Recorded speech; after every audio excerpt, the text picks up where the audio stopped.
The Russians may quite possibly be the most quintessential Slavs that we just love to hate.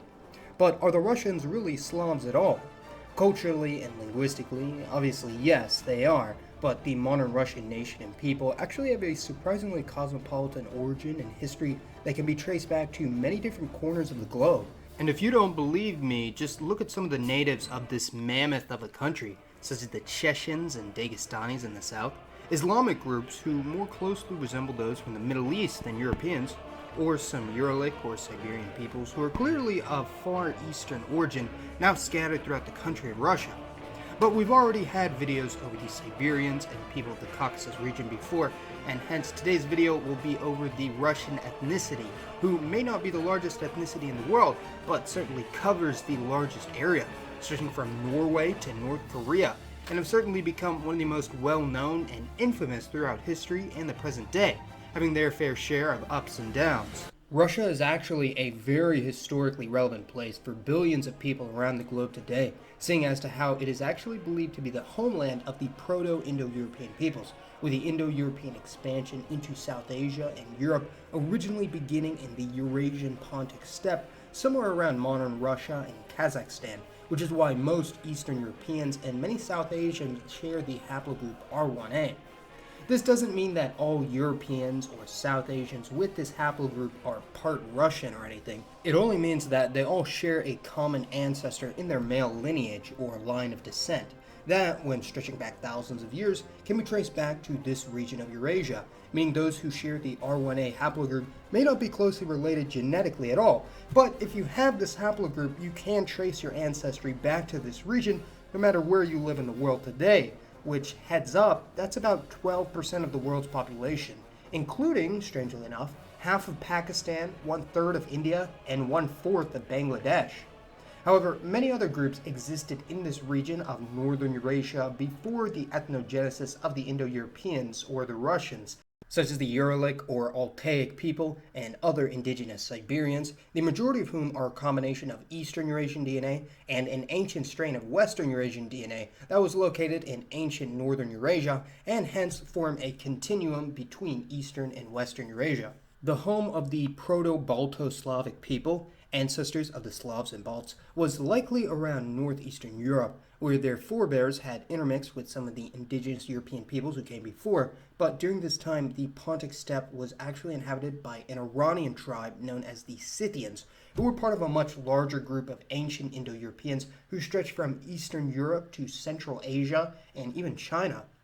To the north of these ancient Central Asian Indo-Europeans were the Uralic, Turkic, and other Siberian tribes who lived in the sparsely populated tundras and mountains of northern Eurasia, and the early Slavs slowly started to push eastwards into the fringes of what could be considered a part of the European continent. Early Slavic tribes were initially divided between two main groupings: those who migrated south into the Balkans during the Byzantine era, and those who remained in the north, with this group being divided between those in the east and west, with the westernmost Slavic tribes eventually evolving into many of the Slavic groups we see in what is now Eastern Germany, such as the Sorbs, aka Lusatians, although most of them were eradicated or assimilated, as well as the Poles and Czechoslovakians. At this time, there were many people groups who could be considered native to the traditional Russian homeland, encompassing the area between the Ural Mountains and the Don River, and the expansion of Turco-Mongols from the east and Slavic tribes from the west eventually saw the complete disappearance of the Scythians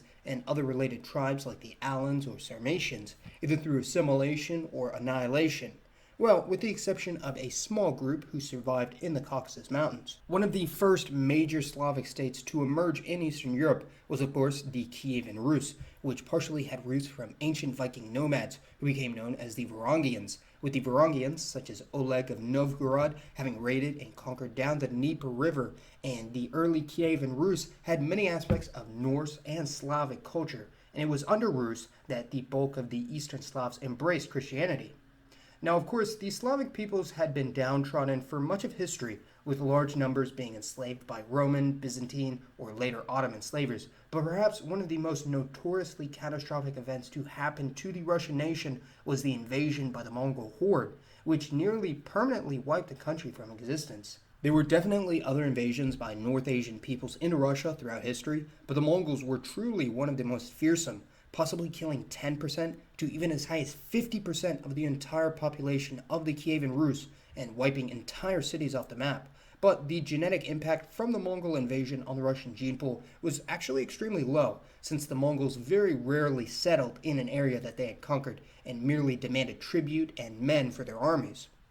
Even though the Mongol and later Turkic invasions nearly destroyed Rus forever, they would still persist in northeast Europe for many centuries, although ironically they were overshadowed by the Poles and Lithuanians to the east, with other powers emerging in their vicinity, such as the Khazars, Cumans, and Kipchaks of Turkic origin, or the Khanate of Sibir, who were also Turkic but had converted to Islam, making it the northernmost Islamic state to exist in all of history. As, to put it in perspective, the northernmost point of Sibir was farther north than Helsinki, Finland.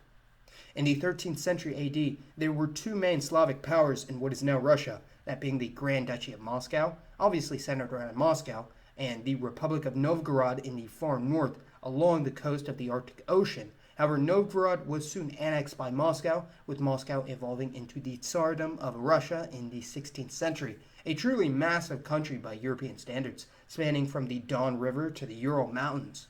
For example, by the end of the 16th century, Russia was already as big as the continental United States, and this wasn't even their final form. This quickly growing population and expanding territory had one major issue, however, and that was one of the relics of perhaps their greatest historical enemy. Islamic Turks and other indigenous Siberians lying to the east were not going to be conquered so easily, and over the course of nearly 100 years, the Russians pushed and fought their way past the Ural region and through Siberia, mainly headed by the Cossacks, such as Yermak Timofeyevich, who is sometimes simply called Cossack Yermak. There are many parallels between the Russian conquest of Siberia and the European conquest of America, with the frontier often being a lawless and dangerous environment. But instead of the Wild West, it was the Wild East, and similarly, in some cases, relations with the natives were extremely hostile, and in others, they were more cordial. Some parts of Siberia and the Far East, such as Sakhalin or Primorsky, weren't actually annexed until the late 1800s, which were taken from Qing China. But Russians from the west quickly started to pour into these regions and settle down, essentially making the eastern half of Russia one giant settler state, and easily the largest ethnic nation on the planet. Although indigenous Siberians do still exist, ethnic Russians are over 90% of the population in Siberia, nearing 100% in some major cities, and the percentage of local Russians with significant, as in more than 1/64th Siberian ancestry in these areas, is probably comparable to the number of non-Hispanic whites with Native American ancestry. I would postulate perhaps 1 to 10% at the very highest, but I haven't seen any studies or surveys over the matter. What was quite common, however, was the assimilation of other European ethnic groups in Siberia, such as the huge number of Ukrainians who settled in Vladivostok and Primorsky near the border with China, at one point making up nearly 40% of the region, but they were gradually assimilated. Now, here's where things get tricky, as at one point the Eastern Slavs, consisting of modern-day Belarusians, Ukrainians, and Russians, were all considered the same ethnic group, speaking dialects of the same language. So as to just who were the original Slavs is up in the air, and as anyone could tell you, the relationship between these Eastern Slavs is a bit testy to say the least. Now, the Cossacks were actually not really an ethnic group per se, but rather a social class of soldiers and frontiersmen who primarily came from Ukraine and settled on the fringes of the empire, such as in the Caucasus or in the Far East. And although there was a strong push to try to eliminate the Cossack identity during the Soviet era, wanting to assimilate them into Russian culture, there are still a moderate number of individuals who identify today as ethnically Cossack, with the encouragement of the modern Russian government. The inhabitants of the aforementioned Novgorod Republic had a very distinct culture from other Russians, very heavily influenced by Scandinavians from trade and settlement along the coast, and from the surrounding Finnic tribes, and the resulting Slavic, Uralic, Nordic people were known as the Pomors. The Pomors have a much higher East Asian genetic component than other Russians, generally in the range of 5 to 10%, as opposed to 1 to 3% for most Russians, and some have even described them as Slavicized Uralians, and to this day, a minority in the region still speak a unique dialect and identify as ethnically Pomor rather than Russian. So I suppose you could say there are more than just the three Eastern Slavic ethnic groups. There's also a growing movement for Russians in the Far East to identify more regionally, with a small but mounting attitude of contempt for the federal government in Moscow, with many even leading towards an independent country, which seems extremely unlikely in the near future. Other non-Slavic minorities in Russia today include a moderately high but dwindling population of Germans and Ashkenazi Jews, as well as the Romani, Siberians, Mongols, and Caucasian peoples such as the Chechens, Armenians, or Azeris.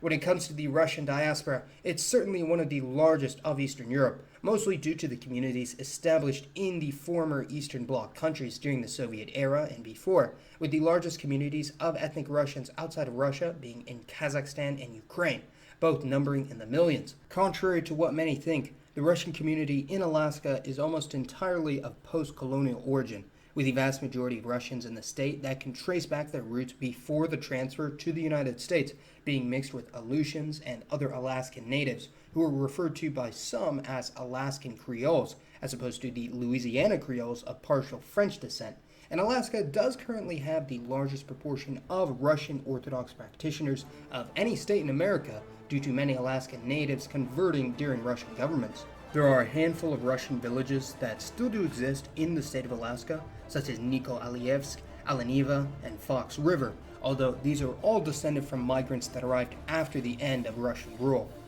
So it's incredibly interesting just how the nation of Russia has evolved and grown over the years, from a country on the brink of destruction to the largest nation on the planet in terms of land area. And although its power has seemingly waned since the Soviet era, their influence through their diaspora and culture has permeated many, many countries around the world, for better or worse.